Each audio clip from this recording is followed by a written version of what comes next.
তো hello everyone, আজকে এই ভিডিওতে আমরা দেখব যে আমরা কিভাবে গুগলের নোটবুক এলএমটা ইউজ করি। এখন কথা হচ্ছে ইউটিউবে অনেক ভিডিও আছে, তো তোমরা আমার এই ভিডিওটা কেন দেখবা যে আমি কিভাবে নোটবুক এলএম ইউজ করি।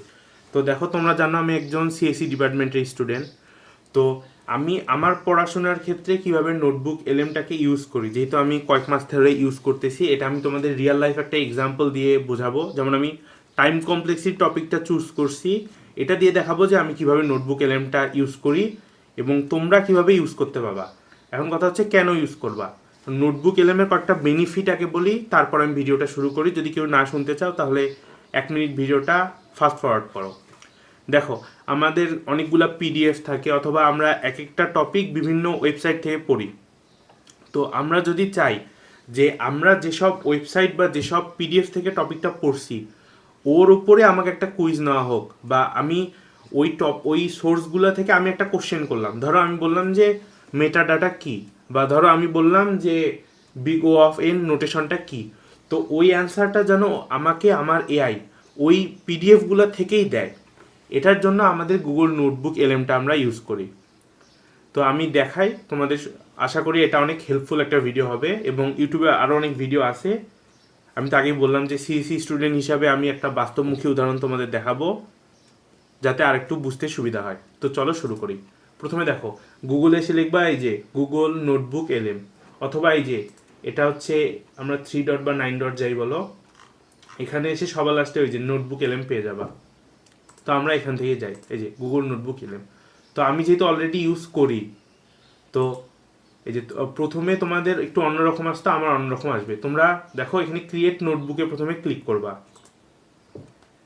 ক্লিক করলা, তো দেখো প্রথমে এমন আসতেছে, তোমাদের এখানেই প্রথমে সোর্স অ্যাড করার দরকার নাই, তোমরা এটা ক্লোজ করে দিলা। এখন দেখো আমি টাইম কমপ্লেক্সিটির উপর কিছু জিনিস অ্যাড করব। দেখো প্রথমে হচ্ছে গিগস ফর গিগসে টাইম কমপ্লেক্সিটির এই তোমার টিউটোরিয়াল বলতে পারো বা আর্টিকেলটা আছে, আমি এটা কপি করলাম, এই যে লিঙ্কটা কপি করলাম। এই যে অ্যাড সোর্সে এই লিঙ্কটা আমি দিয়ে দিব, এই যে ওয়েবসাইটের এখানে দিয়ে দিই। একটা দিলাম, আমি একটা একটা করে দিব যাতে তোমাদের বুঝতে সুবিধা হয়। এখানে কিন্তু এই যে কমা দিয়ে 5-6টা লিঙ্ক একসাথে দেওয়া যায়। এই যে একটা সোর্স অ্যাড হচ্ছে, এই দেখো একটা সোর্স অ্যাড হয়ে গেল, এবং ওই সোর্সটায় কি কি আছে সেটা এখানে বলা আছে। তো দেখো এটা আবার ব্যাক করলে ফুল ব্যাক হয়ে যায়, এটা কিন্তু মাথায় রাখবা। তো দেখো আমি এখন আরও সোর্স অ্যাড করব। এখন দেখো টাইম কমপ্লেক্সিটির উপর শ্রদ্ধা ম্যামের এই যে এই ভিডিওটাও আমি লিঙ্ক কপি করব। এই যে ভিডিওটার লিঙ্ক কপি করলাম, এটা এখন নোটবুক এলএমে দিয়ে দিব। এই দেখো অ্যাড সোর্স, এই যে ইউটিউব আর ওয়েবসাইট দিলাম, এই যে ইনসার্ট। তো ম্যামের ভিডিওটার লিঙ্ক এখানে চলে আসলো। এখন আমি টাইম কমপ্লেক্সিটির উপর ভিডিও তৈরি করছিলাম, তো এই প্লে লিস্টে আমি লিঙ্ক দিয়ে দিব। দেখো এই যে অ্যাড সোর্স।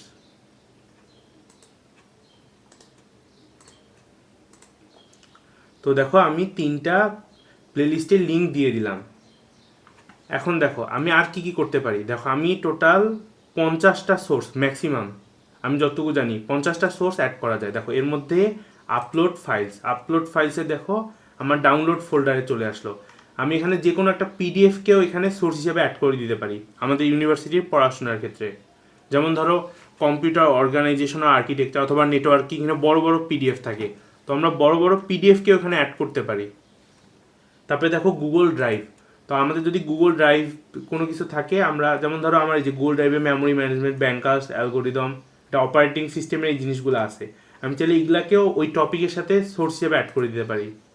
আর কি কি আছে দেখো, আর আছে কপি টেক্সট, আমরা কোথাও থেকে যদি কোনো টেক্সট বানাই থাকি বা নিজে একটা নোট করে থাকি, সেই টেক্সটটা ওইখানে দিতে পারবো।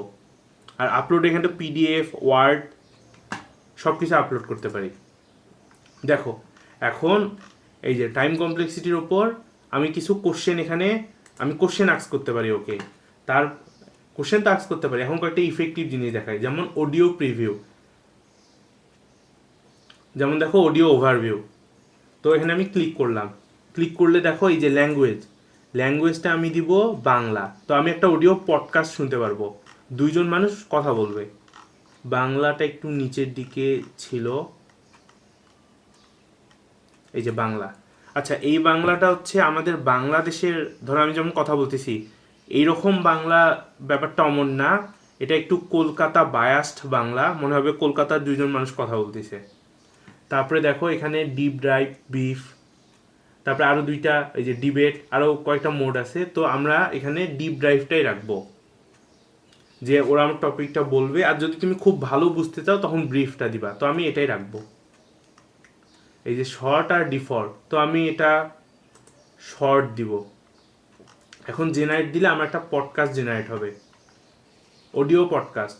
এখানে ভিডিও ওভারভিউ আছে, তো আমার মনে হয় না ভিডিও ওভারভিউটা দরকার, এটা টাইম অনেক নেয়। তারপরে দেখো এখানে কুইজ তৈরি করা যায়, তো আমি কুইজে এখানে একবার ক্লিক করি।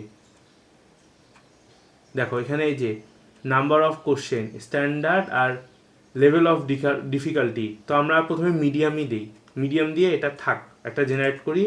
তারপরে হার্ড দিয়ে আরেকটা জেনারেট করব। এখন দেখো হার্ড দিয়ে আরেকটা জেনারেট করতে দিই, এই দেখো হার্ড, মোর কোশ্চেন। আচ্ছা, এটা ডিফল্ট থাক। তো দেখো আমি কুইজ জেনারেট করতে দিলাম ওকে। তারপরে দেখো এখানে ডাটা টেবিল আরও অনেক কিছু আছে। এখানে একটা জিনিস দেখো, এই যে মাইন্ড ম্যাপ। তো দেখো আমার এই তিনটা সোর্স মিলায় আমার জিনিসগুলো কিভাবে আছে, ও আমাকে একটা মাইন্ড ম্যাপ দিবে, এটা দেখাই আমি। যেমন ধরো ম্যামের এই ভিডিওটা আমি দেখেছিলাম, আমার ভিডিওতে কি আছে আমি জানি, আর গিক্স ফর গিক্সে কি ছিল আমি একটু আগে দেখলাম। তো আমি এখন দেখাবো যে মাইন্ড ম্যাপটা আসলে কীভাবে আছে। এই দেখো ফাউন্ডেশন অফ অ্যালগোরিদম, দেখো মাইন্ড ম্যাপটা দেখাই। দেখো এখানে টাইম কমপ্লেক্সিটি আছে, স্পেস কমপ্লেক্সিটি আছে, অ্যালগোরিদম অ্যানালাইসিস, এটা ম্যামের ভিডিও থেকে আসছে। এই যে টাইম কমপ্লেক্সিটি এটা আমার ভিডিও থেকে আসছে, স্পেস এটা ম্যামের পার্ট থেকে আসছে, আর প্র্যাকটিক্যাল অ্যাপ্লিকেশন এটা গিক্স ফর গিক্স থেকে আসছে। দেখো টাইম কমপ্লেক্সিটি কি আছে, এই যে ডেফিনেশন, নোটেশনস, কমন কেসেস। তো দেখো টপিকের ভিতরে কি কি আছে আমি সুন্দর একটা মাইন্ড ম্যাপ পেয়ে যাচ্ছি। দেখো এখন আমি স্পেস কমপ্লেক্সিটিতে যাব। দেখো এই যে রিকার্সিভলি যখন কোনো কিছু কল হয় তখন স্পেস কমপ্লেক্সিটিটা কেমন হয় সেটার ব্যাখ্যা এখানে আছে। তারপরে দেখো অ্যালগোরিদম অ্যানালাইসিস, রিকার্শনের ক্ষেত্রে কি হয়। দেখো তারপরে আবার কি আছে, এখানে এই যে ট্রি মেথড আছে, কারণ ট্রি মেথড দিলে ট্রি মেথড সম্পর্কেও আমাকে দেখাচ্ছে। তো এখান থেকে আমি একটা টপিকের একদম ডেপথে যেতে পাচ্ছি, এবং সেই ডেপথে যে ওই টপিক সম্পর্কে এআইকে বলতেছি। আবার এআই কি করবে, এখন আমার এই তিনটা সোর্স থেকে ওই টপিকে যা আছে সেটা আমাকে ভালোভাবে বুঝাই দিবে, ও কিন্তু বাইরের কোনো সোর্স ইউজ করবে না। তো এটা খুবই ইম্পর্টেন্ট। যেমন ধরো আমি যদি চ্যাট জিপিটিকে বলি তুমি আমাকে টাইম কমপ্লেক্সিটি বোঝাও, চ্যাট জিপিটি নিজে এআই, ও টাইম কমপ্লেক্সিটি বুঝাবে। অথবা যদি আমি ওয়েব সার্চ দিই, ও বিভিন্ন লিঙ্ক থেকে জিনিস নিয়ে আসে বুঝাবে। কিন্তু এটা আমাদের খুব ইম্পর্টেন্ট এবং এটা খুব ভালোভাবে হেল্প করবে, কারণ ও আমাদেরকে আমাদের দেওয়া সোর্স থেকে বোঝাচ্ছে। তো দাঁড়াও মাইন্ড ম্যাপটা আরেকবার যাই। এখন দেখো এই যে প্র্যাকটিক্যাল অ্যাপ্লিকেশন, এই দেখো এখন মেশিন ইন্ডিপেন্ডেন্স, এখানে কি কি আছে, এই যে অ্যাকচুয়াল টাইম ইজ ডিপেন্ডেন্ট আর টাইম কমপ্লেক্সিটি ইজ ইন্ডিপেন্ডেন্ট। তো ধরো আমি বুঝলাম যে টাইম কমপ্লেক্সিটি ইন্ডিপেন্ডেন্ট, এই টপিকটা সম্পর্কেও জানতে চাই, আমি দিলাম, ও দেখো ও লুকিং সোর্সেস, এই সোর্সগুলো দেখতেছে, পুরা চ্যাপ্টার পড়তেছে, পড়ে আমাদের দিচ্ছে। যদি একই কথা আবার বললাম, কিন্তু আশা করি তোমরা বুঝতে পারছো। এখন দেখো আমার ওখান থেকে আমি বের হইলাম, স্টুডিওতে ক্লিক করার সাথে আমি ওখানে চলে আসলাম। এটা আরেকবার দেখাই। আবার মাইন্ড ম্যাপ জেনারেট হচ্ছে, সরি গাইস। দেখো আমি এখানে যখন ছিলাম, আমি এই যে এটা এইখানে ক্লিক দিলে এটা মিনিমাইজ হয়, আর যদি স্টুডিওতে ক্লিক দাও আমি ধরো হোম মেনুতে চলে আসলাম। এখন দেখো ফ্ল্যাশ কার্ড, মানে তোমার কিছু জিনিস মনে রাখতে এটা সুবিধা করবে। মানে আমরা ওই যে চিরকুট যেটাকে বলি, যখন আমরা ইয়াতে বায়োলজি পড়তাম তখন আমরা অনেক কিছু লিখে রাখতাম, ব্যাপারটা অমন। এখন আমি অডিও পডকাস্টটা দেখো এখনও জেনারেট হচ্ছে, ও জেনারেট হতে একটু টাইম নেয়। তো দেখো আমাদের কুইজ দুইটা ছিল, তো একটা কাজ করি প্রথম কুইজটা দেখি, কারণ কোনটা যে হার্ড দিছিলাম কোনটা ইজি দিছিলাম আমার তো মনে নেই। তো দেখো আসলে কুইজটা একটু দেখি কীরকম কোশ্চেন দেয়। দেখো which of the following base description difference between time and complicity and actual execution time. তো আচ্ছা, এই কুইজটা আমরা অ্যান্সার করার চেষ্টা করি। Time complexity measures the number of operation of function input size step is independent. Guys এটা মনে হয় কঠিনটাই, মানে হার্ড যেটা দিয়েছিলাম ওটাই আসছে। টাইম কমপ্লেক্সিটি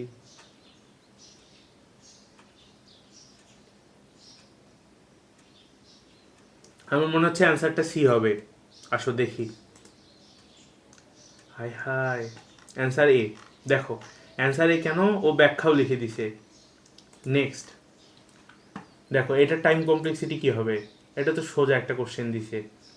এটা দেখো এন স্কোয়ার আছে, তো এটা পুরোটাই এন স্কোয়ার হবে। এই যে আরেকটা দেখি, in the classroom energy provided শোকেসে who is action time complexity on log n. আমার গিক্স ফর গিক্স থেকে দিয়েছে। নোয়িং এক্স্যাক্টলি হোয়াজ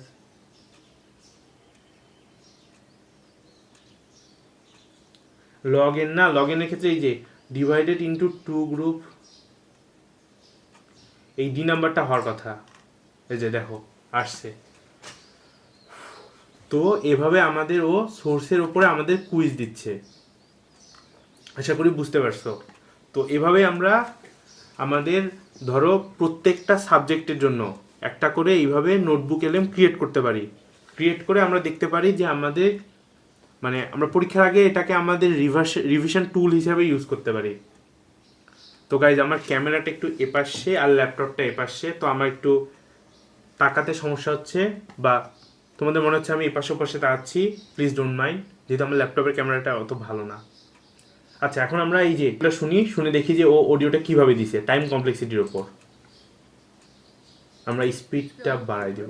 খুব দরকারি একটা কনসেপ্ট নিয়ে কথা বলবো, টাইম আর স্পেস কমপ্লেক্সিটি। আমাদের হাতে একটা ইউটিউব লেকচারের ট্রান্সক্রিপ্ট আর একটা অনলাইন আর্টিকেল আছে। হ্যাঁ, আর বিষয়টা কিন্তু বেশ মজার। একদম। ধরুন একটা ই-কমার্স সাইটে কেউ জুতো লিখে সার্চ দিল আর রেজাল্ট আসতে 10 সেকেন্ড লাগলো। আচ্ছা আরেকবার শুরু করি গাইস। প্রোগ্রামিং এর খুব দরকারি একটা কনসেপ্ট নিয়ে কথা বলবো, টাইম আর স্পেস কমপ্লেক্সিটি। আশা করি তোমরা শুনতে পাচ্ছ। ইউটিউব লেকচারের ট্রান্সক্রিপ্ট আর একটা অনলাইন আর্টিকেল আছে। হ্যাঁ, আর বিষয়টা কিন্তু বেশ মজার। একদম। ধরুন একটা ই-কমার্স সাইটে কেউ জুতো লিখে সার্চ দিল আর রেজাল্ট আসতে 10 সেকেন্ড লাগলো। কেন? এখানে তো টাইম আর স্পেস কমপ্লেক্সিটির ধারণাটা চলে আসে, তাই না? একদম ঠিক পয়েন্ট। প্রায় সবাই ভাবে কোডটা কত সেকেন্ডে চললো সেটাই আসল, কিন্তু মানে আমার ল্যাপটপে যেটা 1 সেকেন্ডে চলে সেটা হয়তো অন্য মেশিনে আরো বেশি সময় নেবে। ঠিক তাই, একটা পুরনো কম্পিউটারে হয়তো 5 সেকেন্ড নেবে। আবার ধরুন গুগলের সার্ভারে চোখের পলকে হয়ে যাবে। তাহলে আসল পরিমাপ কোনটা? এখানেই টাইম কমপ্লেক্সিটির আইডিয়াটা আসে। এটা কিন্তু ঘড়ির সময় মাপে না। আমার একটা প্রশ্ন আছে, আপনি বললেন কোডটা কত সেকেন্ডে চলে সেটা আসল ব্যাপার না, কিন্তু দিনের শেষে তো ওটাই ম্যাটার করে, মানে একজন ব্যবহারকারীর জন্য তো ওটাই গুরুত্বপূর্ণ। তাহলে আমরা ঠিক কি মাপার চেষ্টা করছি? নাকি হঠাৎ করে লাফিয়ে লাফিয়ে অনেক বেড়ে যায়? ও আচ্ছা, মানে সম্পর্কটা কি রকম, লিনিয়ার নাকি এক্সপোনেনশিয়াল, এইটা তাই তো? একদম। আর এই সম্পর্কটা মেশিনের উপর নির্ভর করে না, তাই এটা একটা ইউনিভার্সাল পরিমাপ। সোর্সগুলোতে একটা চমৎকার উদাহরণ ছিল। ধরা যাক 100 জন ছাত্রের একটা ক্লাসে আমি একজনের কাছে আমার কলমটা রেখে ভুলে গিয়েছি। হ্যাঁ হ্যাঁ, মনে আছে। এখন আমি যদি প্রত্যেক ছাত্রকে একজন একজন করে জিজ্ঞেস করি, তাহলে তো আমাকে 100 বার প্রশ্ন করতে হবে। এটাই হলো ও অফ এন বা লিনিয়ার টাইম। ইনপুট যত বড় কাজও তত বেশি। ঠিক। আর সোর্সের অন্য উপায়টা ছিল আরো ইন্টারেস্টিং। আপনি যদি পুরো ক্লাসকে 2 ভাগে ভাগ করে জিজ্ঞেস করেন কলমটা কি ঘরের ডান দিকে না বাম দিকে, আচ্ছা ধরুন উত্তর এলো বাম দিক। এবার আপনি বাম দিকের অংশটুকুকে আবার 2 ভাগে ভাগ করে একই প্রশ্ন করলেন। দেখো গাইস এই টাইম কমপ্লেক্সিটিকে কত সুন্দরভাবে একটা অডিও জেনারেট করে বুঝাই দিল। গিক্স ফর গিক্স এই এক্সাম্পলটা ছিল যে ধরো আমার ক্লাসে 100 জন বান্দা ছিল, আমি ওদেরকে বলবো কি একটা কলম খুঁজতে, একটা কলম হারিয়ে গিয়েছে, কলমটা খুঁজতে বলবো। তো আমি প্রথম থেকে 100 নাম্বার পর্যন্ত সবাইকে জিজ্ঞাসা করব। তো একটা ফর লুপ 1 থেকে 100 পর্যন্ত চলতেছে, টাইম কমপ্লেক্সিটি হচ্ছে n। তারপরে যদি আমি 2 ভাগে ভাগ করি, মানে ধরো লেফট এবং রাইট, তো আমি লেফটের 50কে বলবো তোমাদের কাছে আছে কিনা, রাইটের 50কে বলবো তোমাদের আছে কিনা, দুইজন টিচার একসাথে বলবে। তো দেখো টাইম কমপ্লেক্সিটি তখন কমে যাচ্ছে, n/2 এপাশে n/2 হচ্ছে। তো এটাই ব্যাপারটা ছিল, ও দেখো কত সুন্দরভাবে জিনিসটাকে বুঝাই দিছে। তো আশা করি তোমরা এভাবে নোটবুক এলএমটা ইউজ করবা এবং তোমাদের কাজটা আরও সহজ হবে। তো গাইস আজকের ভিডিও এই পর্যন্তই, সবাইকে গুড বাই। আর এটা একটা ইনফর্মাল ভিডিও ছিল, আমি কোনো স্ক্রিপ্ট লিখিনি, আমি যেভাবে ইউজ করি ওভাবে দেখানোর চেষ্টা করছি। ইউটিউবে আমি আরও কয়েকটা ভিডিও দেখছিলাম নোটবুক এলএমের, ওরা অনেক সুন্দরভাবে এডিট করে ভিজুয়াল দিয়ে বুঝাইছে।